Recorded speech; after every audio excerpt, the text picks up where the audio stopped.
Esta es una opinión de un pastor que, según entiendo yo el título, pastor sale del falso evangelio de la prosperidad. Él sale de una línea de pensamiento y da su opinión. ¿Cómo identificar entonces una sana doctrina, una iglesia de sana doctrina, pastor? Una de las primeras cosas en una iglesia de sana doctrina es que la predicación de la palabra debe ser expositiva. En los falsos evangelios siempre se predica temáticamente, o sea, la persona, el maestro, busca un tema y lo acomoda, o sea, hace que la Biblia se acomode a lo que quiere decir. Pues yo quiero predicar, por ejemplo, de prosperidad, pues vamos a buscar Primera de Juan, vamos a buscar por aquí un salmo, vamos a buscar la historia de Abraham, que Dios lo hizo riquísimo en su tiempo, y con esos versos que están fuera del contexto gramatical, literal e histórico, yo los marroneo en un buen lenguaje boricua y los hago que encajen en lo que yo quiero decir. Así se hace en esos círculos. Eso es algo que se hace mucho tiempo. Tengo ya un título establecido para predicar este fin de semana y voy a buscar todos los versículos que se acomoden a la enseñanza que yo voy a dar. Yo no me acomodo a la palabra, sino trato de acomodar la palabra al mensaje que quiero dar. De esa manera transmito mi mensaje, no el mensaje de la palabra. Es una manipulación, ¿verdad? Quizás sea la buena intención del pastor, del maestro, al querer dar un mensaje, pero no es fiel a lo que la palabra está diciendo.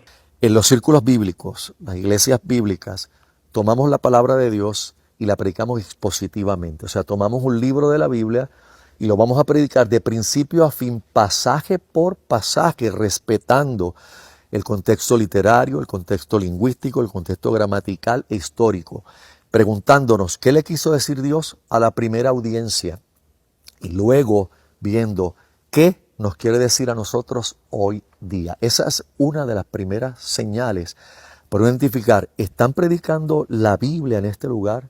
¿Están respetando la palabra de Dios o están predicando lo que ellos quieren oír? Eso es una de las principales cosas que debemos buscar. Puedo crear una prédica que agrade a mi público, para que todos me digan amén. Lo que otra línea de pensamiento hace es hacer prédicas de exhortación, que te exigen esfuerzo, que ponen cargas sobre las personas. Una lista de mandamientos, exigencias, prohibiciones. Existen esas dos líneas de pensamiento. O tan solo predicar lo que está escrito, tal y como lo dice la Biblia, sin añadidura. Segunda, ¿cómo se gobierna la iglesia? Una iglesia bíblica debe tener una eclesiología sana. La Biblia nunca ha tenido en mente el gobierno de un solo pastor, el gobierno de un monarca. Pablo siempre que envió a sus discípulos a establecer ancianos, era pluralmente. Mandaba a Timoteo, ve a tal lugar y establece ancianos, ve a tal iglesia y establece ancianos. ¿Por qué? Porque en la multitud de consejeros está la sabiduría y porque la realidad es que un ministerio plural es necesario en una iglesia. Ningún hombre solo debe regir la iglesia en todo término económico, doctrinal, disciplinario, sino que debe ser un grupo de hombres llamados por Dios para este oficio. Eso es bien importante y no lo vas a encontrar en la mayoría de las iglesias que proponen un falso evangelio porque ellos quieren ser monarcas, ellos quieren reinar en toda decisión de la iglesia. Esa es la opinión de él, aunque yo estoy de acuerdo en este caso. Y estoy completamente seguro de que la mayoría o quizás todas las denominaciones cristianas siempre van a tener a una persona responsable. Pero no solamente eso, sino que se convierte en la iglesia de esa persona. Claro, es la iglesia de Dios hablando de ese sistema denominacional. Es el templo de ese pastor. Y él es el único que predica y él es el único que tiene la razón. Ese pastor tiene un equipo de trabajo, pero ese equipo de trabajo no toma las decisiones en cuanto a la enseñanza. El equipo de trabajo toma decisiones en cuanto a la organización, en cuanto a las actividades que hay que hacer dentro de la iglesia, limpieza, comprar cosas, pero en cuanto a la doctrina es solamente un solo hombre que se encarga de eso, a alguien a quien rendir cuentas. La pregunta es, ¿y qué de ese hombre si se equivoca en alguna doctrina? A eso se le conoce como el nicolaísmo, en el que existe un sistema piramidal en las denominaciones. ¿Todavía existen apóstoles? Bien. Bíblicamente no existen apóstoles ni tampoco existen profetas en el sentido bíblico. Nosotros vamos a oír personas que se autoproclaman apóstoles y otras que se autoproclaman profetas. Pero tanto el apostolado como el profeta fueron ministerios fundamentales. En la carta a los Efesios, Pablo enseña que la iglesia está siendo edificada sobre el fundamento de apóstoles y profetas. Se refería a los profetas de la antigüedad y se refería a los apóstoles del Cordero que Dios designó. Algunos quieren tomar a Pablo como la excusa de este apostolado moderno. Pero Pablo no es la excusa de un apostolado moderno. Pablo fue alguien a quien Dios tomó excepcionalmente y le enseñó el Evangelio. Cristo resucitado le mostró en visiones la realidad del Evangelio cara a cara y por eso lo llamó a un ministerio apostólico, siendo él el último de los apóstoles. Y profetas, se menciona algunos en el Nuevo Testamento todavía, Agabo, sus hijas que profetizaban, pero luego de ahí tú no encuentras en la tradición apostólica nadie ungiendo profetas y en la historia de la iglesia tú no encuentras que ese sea un ministerio y un rol central. Hoy día es todo lo contrario.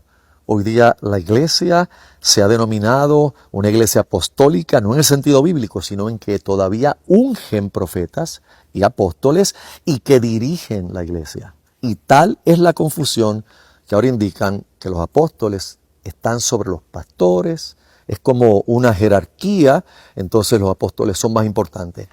Y para colmo, ya el apostolado no basta y ahora a mí me ha llegado información de que en algunas repúblicas latinoamericanas ya no basta ser apóstol, ahora hay otros títulos, uno que se llama querubín y cosas como esa. Y yo me pregunto hasta dónde vamos a llegar con este tipo de falsedad. Todos ustedes saben eso, que existen prácticamente rangos dentro de las denominaciones. El apóstol que está más arriba, luego el pastor, y de ahí todos los que quieran tener algún ministerio. Eso es algo que vino ya desde el año 90, año 2000. Ahora 2020, después de la pandemia, esto es algo que ha bajado muchísimo. Ahora son muy pocas las ideologías con respecto a apóstoles, levantar profetas, en la que el pastor es el apóstol y la pastora es la profeta. Hoy en día con los estudios en Facebook, YouTube, TikTok y con muchísimos exponentes con respecto a muchas enseñanzas, las personas tienen acceso a diferentes líneas de pensamiento. Hay maestros que dicen de que ya no hay profetas y apóstoles y lo sustentan bíblicamente. Esto deja en evidencia una doctrina falsa con respecto a ese pensamiento. Hoy en día es un poco más difícil sostener una doctrina que no tiene ni pies ni cabeza. Quizás podrías encontrar algún sustento con algún versículo separado de todo el contexto. Por eso es mejor estudiar todo el contexto. No puedes sustentar una doctrina con tan solo un versículo. Pastor, en Puerto Rico, la gran mayoría de las personas creen conocer a Dios. ¿Cuál es el reto para la iglesia? La iglesia cristiana, nosotros tenemos un reto enorme. En Puerto Rico se piensa, como nosotros fuimos una fuerza misionera en años pasados, nosotros ayudamos a evangelizar muchísima parte de Latinoamérica, pues se piensa que nosotros no necesitamos que nos evangelicen. Y ahora resulta todo lo contrario. Nuestra isla necesita realmente que del púlpito salga el evangelio. El evangelio es buena noticia. ¿Cuál es la buena noticia? Pues cada prédica, cada enseñanza, cada curso tiene que exponer la buena noticia. Tiene que presentártela. Hablando del evangelio, pues el evangelio es buena noticia. Yo te hago esa pregunta, ¿cuál es la buena noticia? La buena noticia es que alguien nos reemplazó en la condena, ya que la condena tenía que ser para nosotros, que somos pecadores. Nosotros somos incapaces de alcanzar la santidad que tiene Dios. Somos incapaces de cumplir la ley de Dios a cabalidad. La ley de Dios exige perfección y nosotros somos seres imperfectos. La inmundicia de la carne aún sigue dentro de nosotros. Tendríamos que ser condenados al infierno por causa de nuestros pecados, pues la paga del pecado es muerte. Estamos en una naturaleza de pecado. Y aquí se viene el evangelio. Dios envió a su Hijo unigénito y lo envió en un cuerpo débil, así como el de nosotros. Y Él verdaderamente cumplió la ley de Dios a cabalidad, algo que nosotros no podíamos. Y asumió en su muerte, una muerte de cruz, una una muerte espantosa, de esa manera asumió nuestra condena. La condena que debió ser sobre mí fue sobre él. Eso me deja a mí libre de condena, libre de juicio, mas al contrario ahora soy justificado ya que él me reemplazó en la cruz. Ahora soy delante de Dios santo, sin mancha, irreprensible, ya que alguien me sustituyó. En Cristo se manifiesta la expiación, el reemplazo. Esa es la buena noticia. Y esa buena noticia muy poco se predica en las denominaciones. La confusión de la gente es tan grande que a veces me preguntan, pero ¿cómo es eso de que tú predicas el evangelio todos los domingos? Si el evangelio tú se lo predicas al perdido, se lo predicas al que no conoce a Dios, y ya cuando viene, pues entonces tú lo discipulas y ya es como que se graduó. Yo le digo, no hay tal cosa como graduarse del evangelio, o sea, tú no pasas por encima del evangelio. El evangelio incluye la historia de la redención completa, desde Génesis hasta el Apocalipsis. Y si algo necesita Puerto Rico es que de los púlpitos salga el evangelio cada domingo para los creyentes y para los no creyentes, para que muchos se den cuenta que de oídas conocen a Dios, pero nunca han conocido la verdad. En Estados Unidos y Puerto Rico es posible estar años en una iglesia, décadas en una iglesia, sin ser cristiano, décadas, inclusive participar de ministerios. Yo he conocido esposos, hombres que acompañan a sus esposas, han tomado unos cursos, se han hecho miembros de una iglesia, pero ellos nunca han tenido realmente el nuevo nacimiento. Gracias a Dios, en su misericordia, Dios los ha salvado en alguna predicación y han venido a la fe y ahora pueden testificar. Pastor, yo estuve años viniendo a la iglesia y yo no conocía.